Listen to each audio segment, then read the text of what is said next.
Time now for The Exchange and a closer look at the ruling party and their campaign. Joining me live now is Dayo Israel. He's the national youth leader for the All Progressives Congress, the same party as Nigeria's current president. Dayo, thank you so much for being with us. Thank you very much, Zain, for having me on the show tonight. You're very welcome. So you're the youth leader for the APC, the ruling party, just to explain to our audience. And when you think about what Nigeria has gone through over the past year, I mean, it's a lot, to say the least. The economy is essentially on life support. You've got this awful cash crisis right now happening in Nigeria. On top of that, you've got insecurity and violence. You've got fuel scarcity. So just explain to our audience why voters should give your party, the APC, another chance. Thank you very much once again, Zain. The reality is that, yes, the country has gone through so much economic challenges over the last 1 year in particular, but you would agree with me that these are not peculiar to Nigeria. The same incident has seen riots happen in London, in Paris, and other parts of the world. There are crises in every country. Even America has had its own fair share of challenges. But we're talking about Nigeria. We're talking about, of course, other countries have their issues, but we're talking about Nigeria. What I'm saying is, in the midst of that challenge, we have also seen different level of growth and development. We've seen infrastructure development. We've seen over 1 million Nigerians being given support through our social investment program in Nigeria by our party. We've seen a lot of infrastructure in our universities being developed. We've seen a lot of also growth in different states across Nigeria under the APC government administration. So yes, there are challenges and pockets of economic troubles, but there are also progress on various sides. For example, we've built infrastructures, road transport infrastructure massively across the country. I drove recently from Bauchi to Yobe. It used to be occupied by Boko Haram. And now that area, I was able to assess that without security. The roads are very good across the northeast and the northwest of Nigeria. People are yes, there are a lot of police checkpoints across the various cities. Dayo, listen, I agree with you that there are certainly pockets of progress, right? But when you speak to the average Nigerian,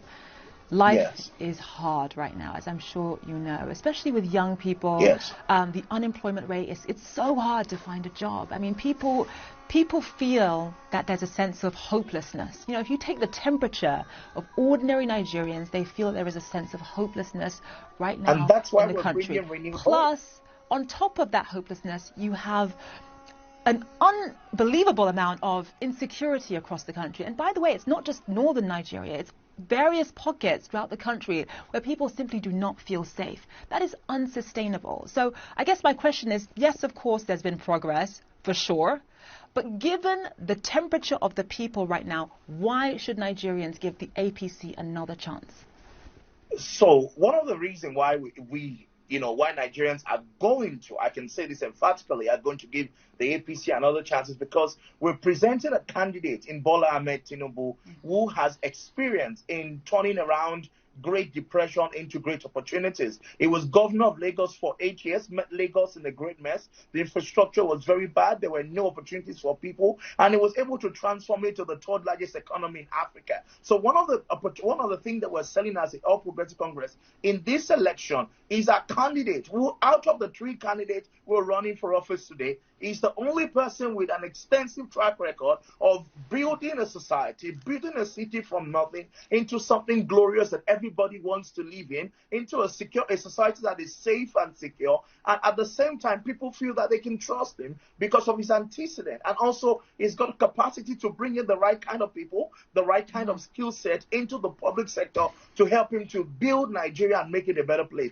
He's a team player, and people feel that they can connect with him and work together to build a new Nigeria. The old administration is going out. It has laid its own foundation. But people are putting their hope in Bola Ahmed Tinubu because of his antecedent, because of his track record of impact.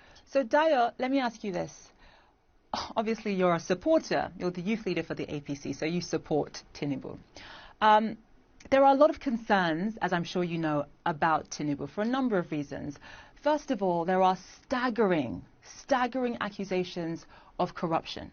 Also, drug trafficking against Tinubu. On top of that, sometimes when he speaks in public, there's a certain level of incoherence.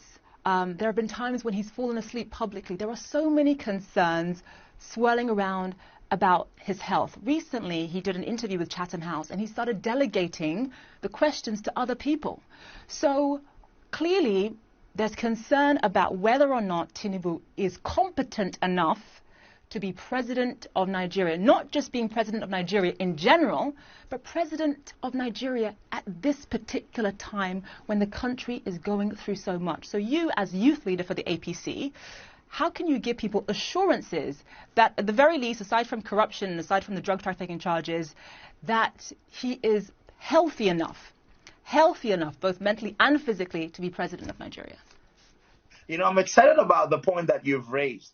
I'm not going to go into the fact that the other candidates have even worse issues. For example, the candidate of the Labour Party is said to have been involved in drug trafficking. The woman was alleged to have confessed that he was behind the traffic ring, or that there was some violence against young people. I think it's in Anambra State when he was governor, that led to a lot of young people being abused, police brutality in Anambra State. Or the fact that the former vice president of Nigeria is alleged not to be able to enter America except under special condition, paid for with consultants and lobby groups and all of that. I'm not going to go into that fact. I'm going to go into the fact that when people choose to speak about the negative, Nigerians are excited about the opportunities that the Bola Tinubu administration brings. And you talk about his health. Let me give you an example. In this election, the only candidate who have been across 36 states, strongly campaigning massively, some state even 6 times, some say 3 times, 4 times,